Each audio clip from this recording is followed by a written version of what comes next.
네, 안녕하세요. 성북학개론의 강성봉입니다. 네, 박수진입니다. 네, 네, 청취자 여러분들 잘 지내셨습니까? 네, 지난 시간에 이어서 오늘도 정릉에 관련된 이야기를 하겠습니다. 오늘은 정릉과 관련된 사찰, 정릉의 원찰이라고 할 수 있죠. 흥천사에 대해서 좀 살펴볼까요? 네, 흥천사 유서 깊은 절이죠. 다들 사찰 얘기하면 유서 깊고 보통 이거는 좀 번외인데 사찰 가보면 대사들이 딱 뜨는 몇 명이 있지 않습니까? 그렇죠. 이제 일단은 의상대사. 그렇죠. 거의 어디 뭐- 사찰만 가도 의상대사는 다 네, 있더라고요. 도선대사. 도선대사, 네, 또 원효. 원효대사. 네, 그렇죠. 근데 여기는 네. 뭐 그분들하고 상관이 없습니다. 네. 아니 근데 또 여기는 희한한 게 서울이라는 이제 한양 관련된 그 북한산도 있고 주변에 쭉 보면은 특히 요 분이랑 또 연결된 분이 연결된 사찰이 많더라고요. 그러니까 한양 도성을 이제 이쪽으로 정했을 때 관련도 있고 이 지역에 있는 사찰들이 대부분 무학대사 예. 관련이 많이 있더라고요. 저는 정말 갑자기 기억이 안 나다가 네. 제가 말하면서 딱 생각났죠. 생각났어요. 그래서 그렇죠. 네. 무학대사. 저희는 항상 대본이 없습니다.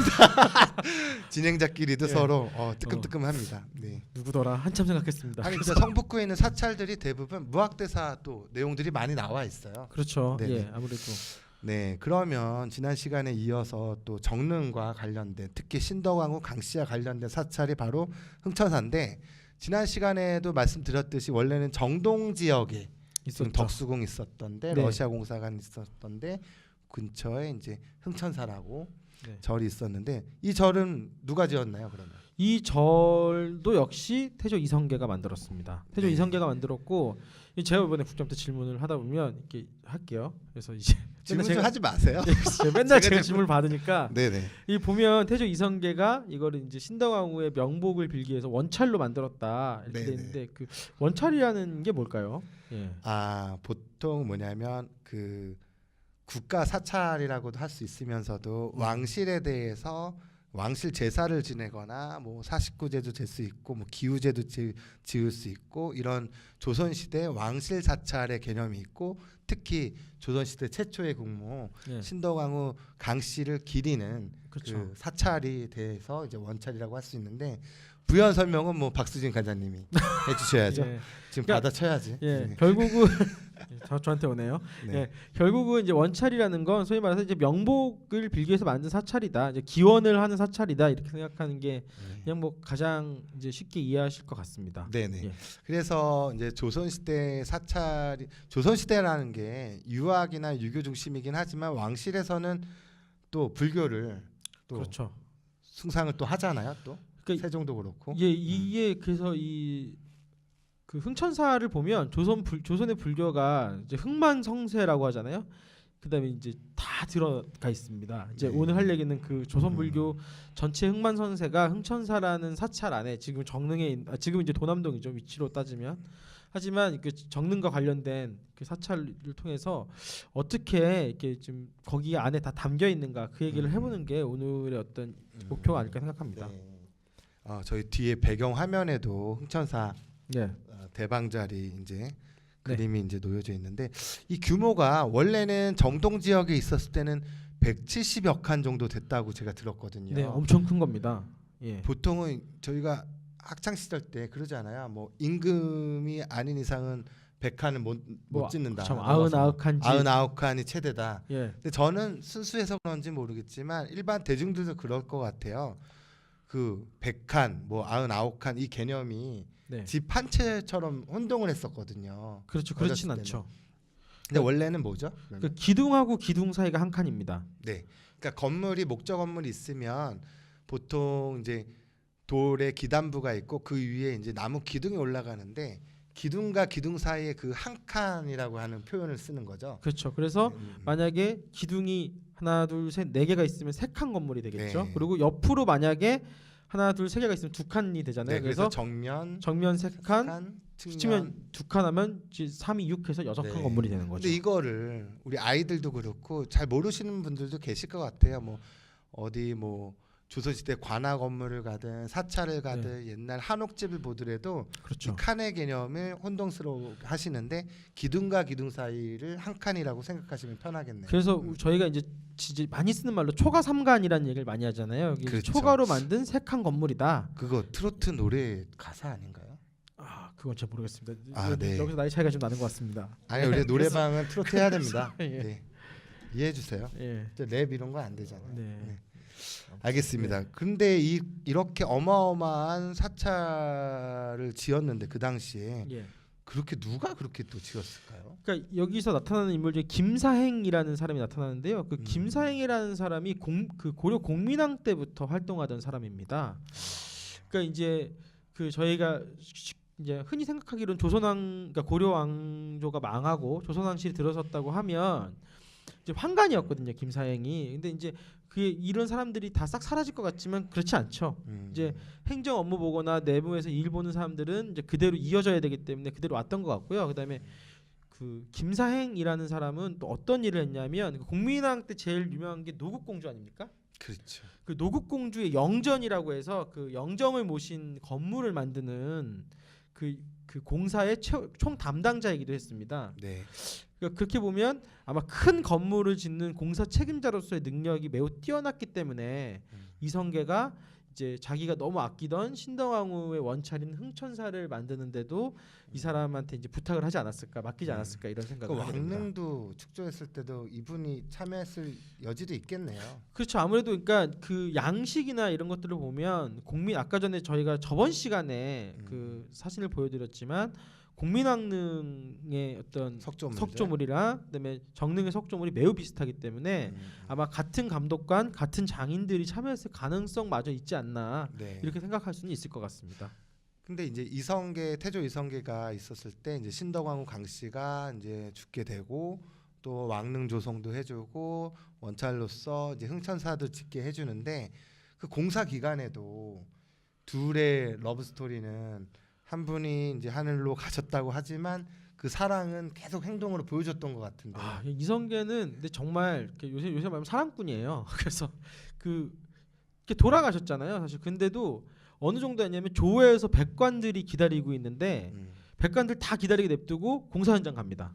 빨리 만들어라. 그다음에 인부들한테 이제 뭐 격려도 해주고 뭐 이렇게 물건도 내려주고 이렇게 하면서 이제 어찌됐건 이 공사가 빨리 잘 진행되기를 바랬던 것 같습니다. 이게 사실은 백관들 다 세워놓고 가는 게 쉽지 않잖아요. 다 일 스톱 시키고 그렇죠. 자기 이제 부인 어떻게 보면 그 절 짓는 데나 이런 데 그리고 또 그런 일화도 있지 않습니까? 둘의 러브 스토리는 보면은 흥천사라는 절이 이제 다 완공이 되고 나서 이제 종이 있는데 이제 자기가 이제 식사할 시간이 됐는데 밥을 먹어야 되는데 흥천사의 그 종소리를 듣고 나서야지 숟가락을 들었다라는 그렇죠. 일화가 있던데. 예, 맞습니다. 아마 이건 왕조실록에도 나오는 것 같아요. 그 얘기는. 그래서 그러니까 박순일 과장님도 이제 그런 이성분을 만나게 되면 그런 그렇죠. 사랑을 좀 매년 되지 않을까요? 매번 시간마다 이렇게 저희 어떤 연애 문제에 관심이 너무 많으셔가지고 저도 그랬으면 좋겠습니다. 예, 저희 만화님 집사람한테 이런 마음으로 해야 되는데 왜 실천은 안 될까요? 참, 좀 많은 또 이 교훈을 주네요. 예, 그렇죠. 가족 사랑, 예, 이게 되게 중요한 것 같아요. 예. 또 이렇게 반성을 해보고. 되게 뜬금없는 데서 이상한 교훈을 얻고 가네요. 저희가. 아니 근데 중요한 것 같아요. 예. 내가 있고 또 우리 가족이 있어야지 또 바깥일도 잘할 수 그러니까 있는. 좋은 교훈인데 여기서 그 교훈이 갑자기 훅 들어오니까 뭐 이렇게 그렇습니다. 연결해 보는 거죠. 네. 네. 썰렁합니다. 자, 알겠습니다.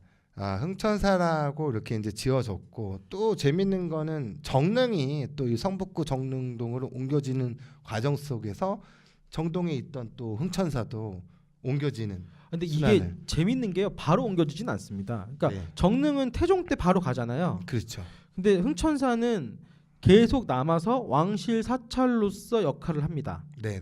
그러니까 정릉만 옮겨갔을 뿐이지 흥천사는 옮겨가지 않아요. 왜냐하면 우리 이성계, 그러니까 우리 태조께서 만든 사찰이고 왕실에서 만든 사찰이기 때문에 거기서는 계속해서 왕실과 관련된 아까 전에 강성무 국장님이 처음에 얘기를 했지만 왕실과 관련된 이야기들을 계속해 갑니다. 그러니까 어떤 거냐면 아까도 잠깐 언급을 했는데요. 비가 오지 않으면 거기서 기우제를 지낸다든가 그다음에 외국의 사신들이 오면 거기로 안내해서 이제 관람을 하게 한다든가 이렇게 하는 것도 있고요. 그다음에 세종 같은 경우에는 불교를 이렇게 배척하지 않았기 때문에 세조도 마찬가지고요. 그렇죠. 뭐 용비어천가부터 해가지고 세조 때도 그렇고 네네.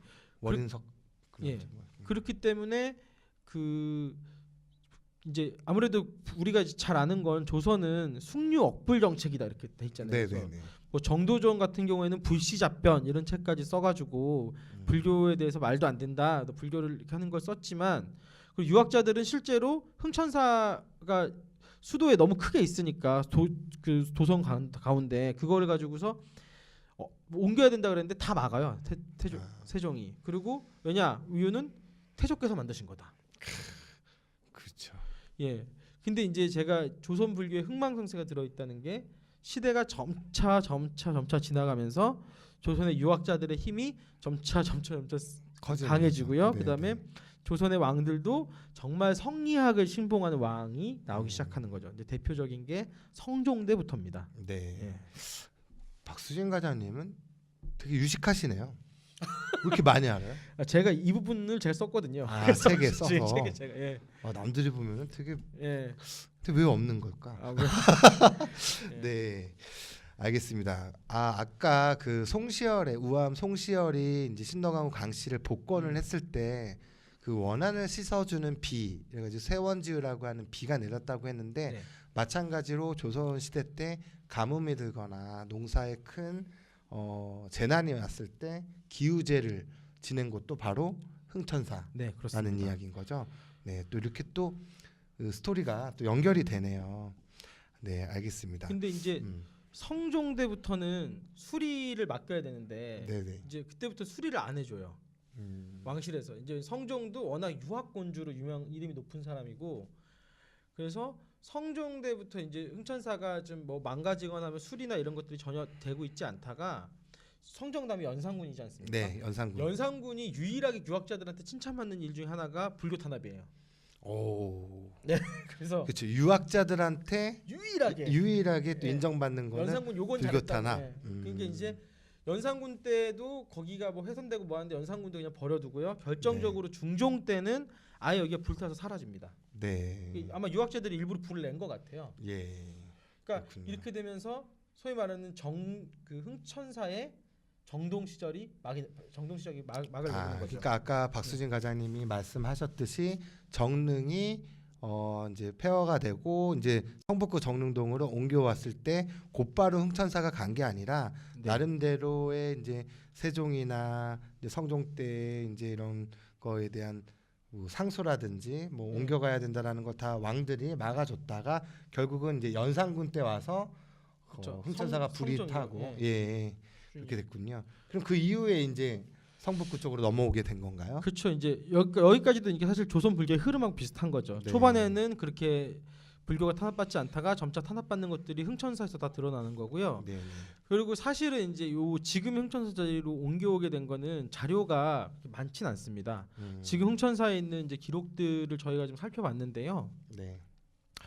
보다 보면은 이제 그 정릉이 옮겨올 때 스님 몇 명은 같이 오신 것 같아요. 아무래도 원찰이니까 그렇죠. 스님 몇 명 오신 것 같고 여기서 좀 이렇게 명맥을 유지하고 있던 것 같습니다. 그러다가 이제 그 정릉이 복권되는 게 현종대 아닙니까? 네네. 현종대쯤 돼서 여기가 다시 흥천사, 그러니까 원찰이 있어야 된다라는 이야기가 들리면서 이쪽에 다시 이제 원찰의 기능을 하는 사찰로서 흥천사가 조금씩 주목을 받기 시작하는 것 같고요. 그러니까 복권이 된 이후에 그렇죠. 네. 그러니까 뭔가 암자 같은 건 있었던 것 같아요, 분명히. 네. 근데 이제 알겠습니다. 그리고 그때 이름이 신흥사입니다. 네. 그때 이름이 신흥사입니다. 아니 대부분 우리 이제 어르신이라고 표현해야 되나요? 우리 이제 선배님들이라고 표현할지 모르겠지만 옛분들은 신흥사라는 절은 되게 기억을 해요. 그러면서 그렇죠. 흥천사라는 절은 잘 모르시더라고요. 저도 이제 문화원에 이제 처음 와서 그 흥천사를 찾아가는데 택시 기사님들한테 여쭤보면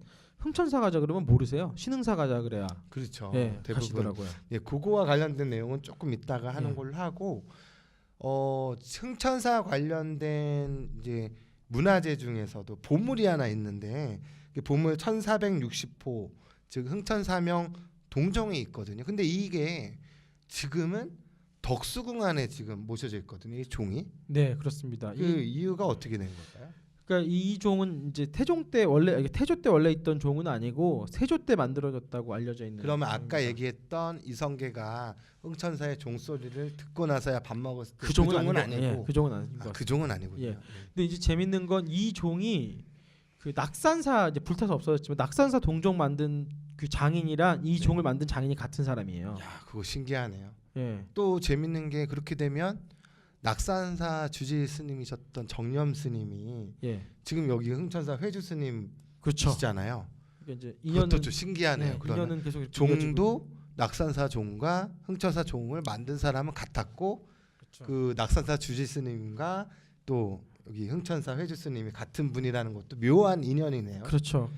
참 예. 신기합니다. 근데 이제 아마 그 종은 여러 군데를 떠돌았던 것 같아요. 근데 낙산사 종은 또 불탔잖아요. 네, 지금 지난번 너무 화재 때 아쉽네요. 네. 근데 이제 그 흥천사동 종 같은 경우에도 여러 군데를 떠돌다가 지금 이쪽으로 자리 잡은 이유는 아마 원래 흥천사 자리가 덕수궁이었기 때문에 아 그런 덕수궁 의미로. 자리였기 때문에 아마 둔 것이 아닌가 이렇게 지금 생각을 하고 근데 있습니다. 또 흥천사 쪽에서는 지금 흥천사가 어쨌든 일로 옮겨 와 있으니 그 종을 덕수궁에서 지금 성북구 흥천사로 옮기고 싶은 마음이 있겠네요. 제가 알기로는 그때 사무장님도 그런 부탁을 저한테 했었는데 종은 어떻게 찾아오지? 그래서 글쎄요 이게 찾아야 되는데. 단순히 옮기는 게 문제가 아니라 이제 네네. 소유권의 문제가 있기 그렇군요. 때문에 이게 국가 소유냐 뭐 조계종 소유냐 이렇게 좀 사찰 소유가 되냐 이게 좀 복잡하기 때문에 이거는 이제 좀 지혜롭게 네, 양 그렇죠. 뭐 문화재청이나 그렇다고 뭐 우리가 할 양기관에서 수 있는 건 아니고 예. 노력은 하겠지만 뭐 예, 같이 고민하고 같이 고민해야 할 주민들과 부분인 것 같습니다. 또 예. 불교계랑 같이 예. 고민해야 될 부분인 것 같습니다.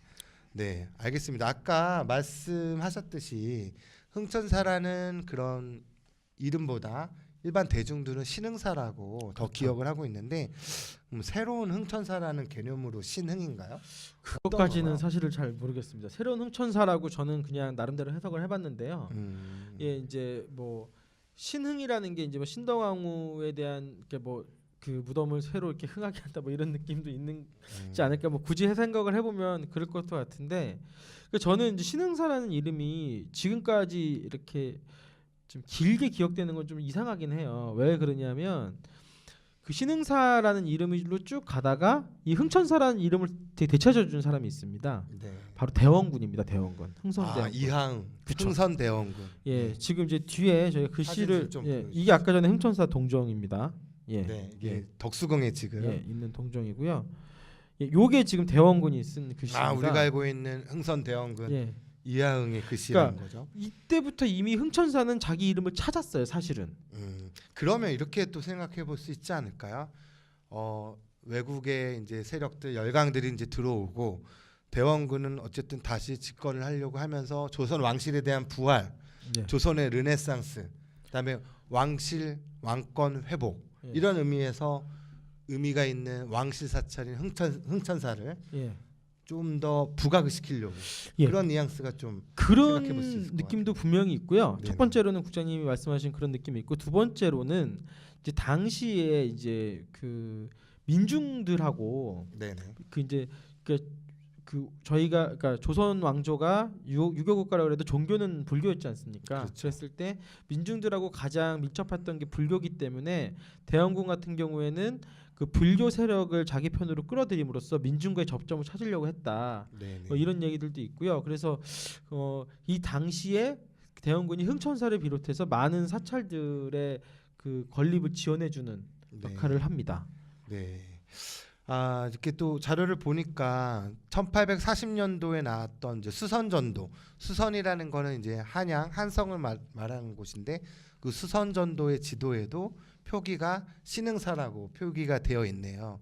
그리고 이제 흥천사는 19세기 초기에 이제 성민 스님, 치감 스님, 그다음에 경신 등의 이제 스님들에 의해서 계속 수습하고 복원하고 정비가 이루어졌다라고 기록에 남아 있습니다.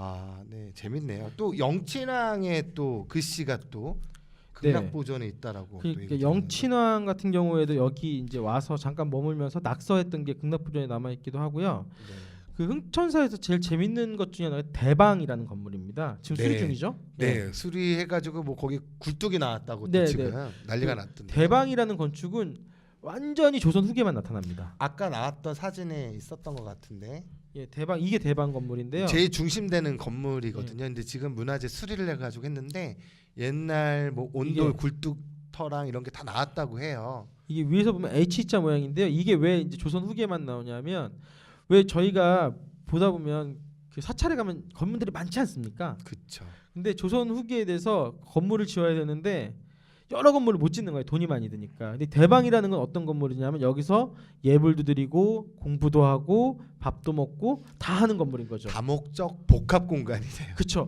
다목적 복합 공간을 하나를 크게 만들므로 해서 여기서 모든 기능을 다 여러 건물의 기능을 다 합쳐놓은 거라서 이거는 조선 아주 후기에만 나오는 건물이라고 이렇게 알려져 있습니다. 그러니까 네. 뭐 상당히 특이한 건물이니까 아마 대방을 수리하고 나서 한번 여기를 가보시면 네. 좀 이게 그렇게 신기한 특이한 건물이구나 목조 찾아보. 건물의 그 예. 건축적인 의미를 네. 새롭게 알 수 있네요.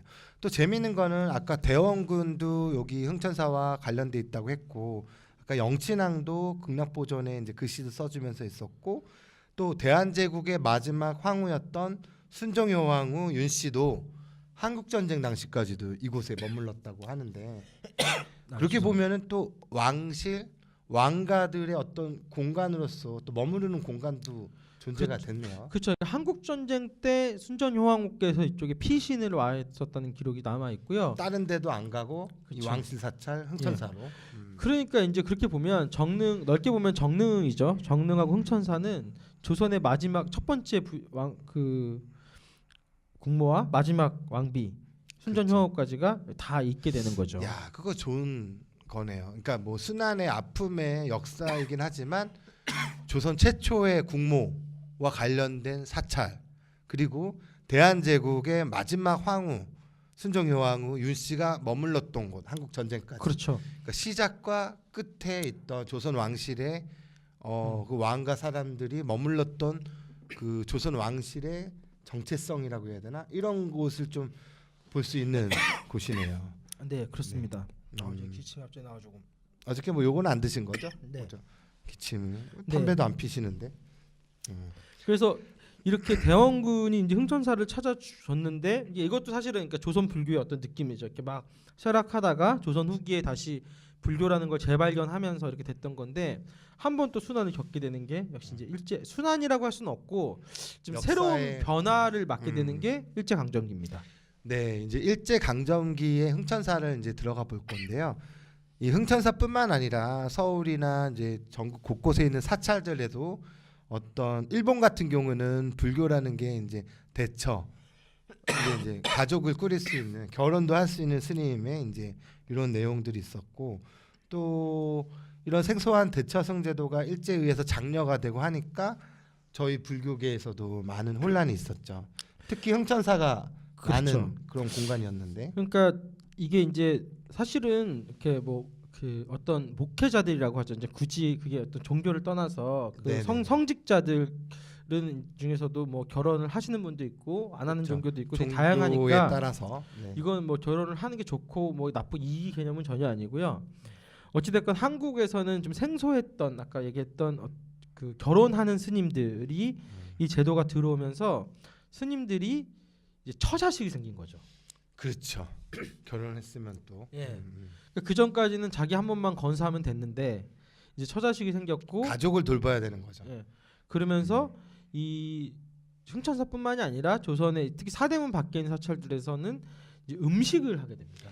그러니까 음식 장사를 하셨다는 그렇죠. 거죠. 음식 장사를 하게 되고 이게 점차 발전하면서 잔치까지 하게 되는 거죠. 네, 지금 청중석에서도 아까 말씀을 쉬는 시간 동안 말씀을 많이 해주셨는데 예전에 환갑잔치도 가보셨다고 하고 체육대회도 있었고 또 알아보니까 뭐 기생조합 체육대회도 있었고 그렇죠. YMCA 네. 기독교 체육대회도 이곳에도 있었고 그러니까 유원지 이런 네. 느낌의 또 식당도 많았고 아마 그건 피로연. 예.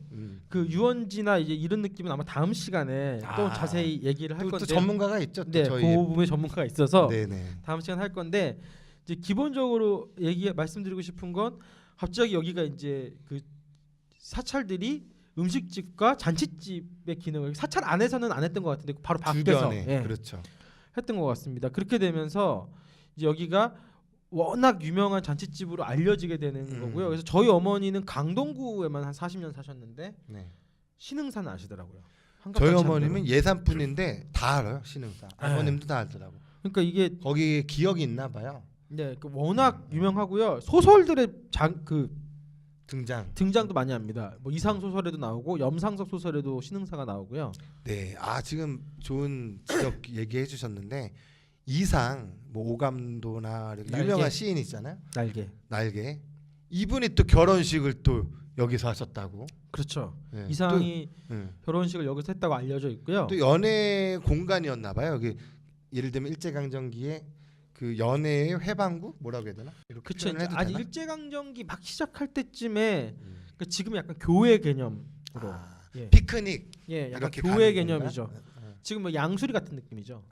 미사리 이런 느낌. 그런 느낌. 예, 예. 뭔지 알겠습니다. 네네.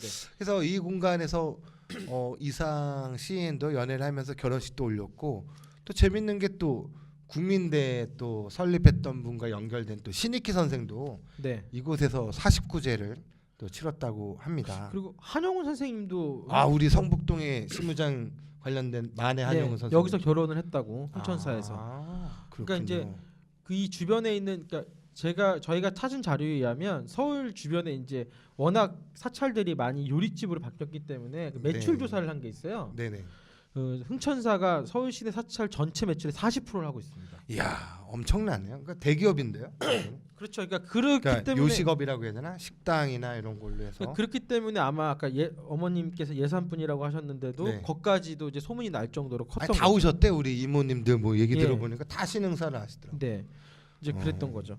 그리고 또 재밌는 게 이게 지명인데 이제 도로명 고개 관련된 내용인데 원래는 정릉고개라고 그러니까 흥천사나 정릉 이렇게 넘어가는 지금 현재는 아리랑 고개라고 얘기를 하지만 원래는 정릉고개가 맞는 것 같아요. 제가 봤을 때는 어떻게 생각하세요? 예, 그 김교신이라는 분이 그분 또 정릉에 정릉에 사셨었는데 그분이 여기를 정릉고개다라고 얘기를 하시더라고요. 그 아리랑고개라고 그때는 아리랑고개라고 불렸던 것 같지도 않은데 아무튼 정릉고개다라고 얘기를 했던 것 같고요. 네. 그 아리랑고개라고 불리는 건 이제 여러 가지 설이 있죠. 네네. 그래서 뭐 이거는 뭐 팩트의 문제는 아니고 여러 가지 야사라고 해야 되나 풍문을 제가 좀 정리를 해보면 첫 번째는 지금 저희 지자체에서도 아리랑 시내센터 저희 촬영하는 곳도 아리랑 내용이고 또 나운규의 아리랑의 촬영 공간이 이 고개라고 하는 얘기가 있는데 제가 자세히 살펴보지 못했지만 알아보니까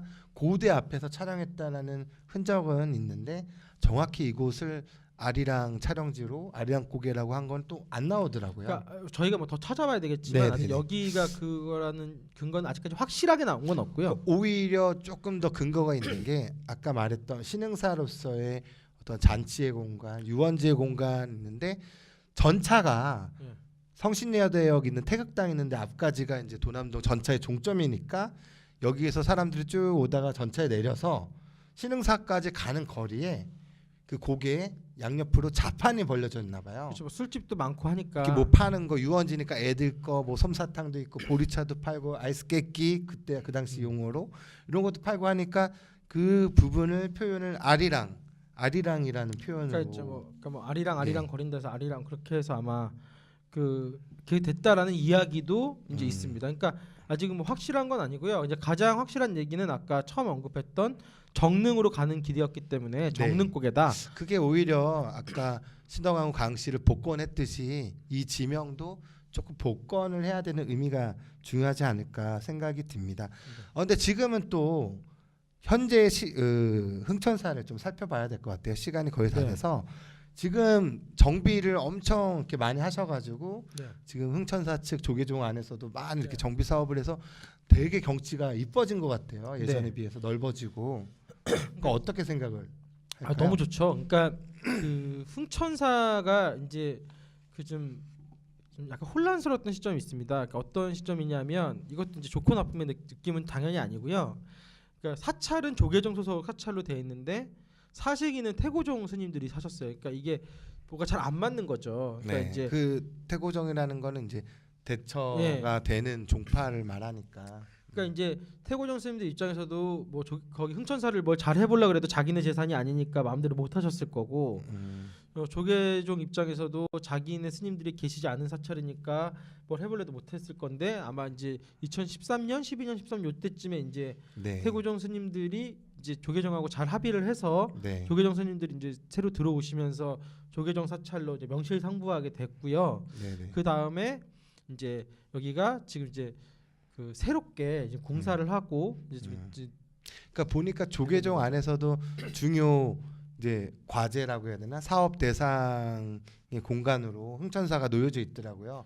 앞으로 그렇죠. 정비 계획도 더 할 거고 강북이나 성북 지역의 중심 도량으로 거듭나려고 이제 그렇죠. 조계종 안에서 준비를 많이 하고 있는데 이 과정 속에서 느끼는 거는 종파가 어디든 간에 우리 이제 국민 대중들과 함께하는 불교계로 그렇죠. 이미지가 상당히 중요한 것 같고 닫혀 있고 폐쇄적인 이런 종교 시설이 아니라 항상 열려 있는 공간으로 그래서 예. 여기 축제도 많이 그렇죠. 흥천사에서도 주민들과 함께 축제도 하시고 또 회주 스님, 정념 스님이 뭐 자판기도 무료로 되고 그리고 이제 어르신들한테 좋은 또 일도 많이 하시더라고요. 예, 예. 밥도 막 예. 계속 이렇게 그리고 저희 제공하시고. 끝나기 전에 이거 자랑해야 됩니다, 국장님. 아 맞다.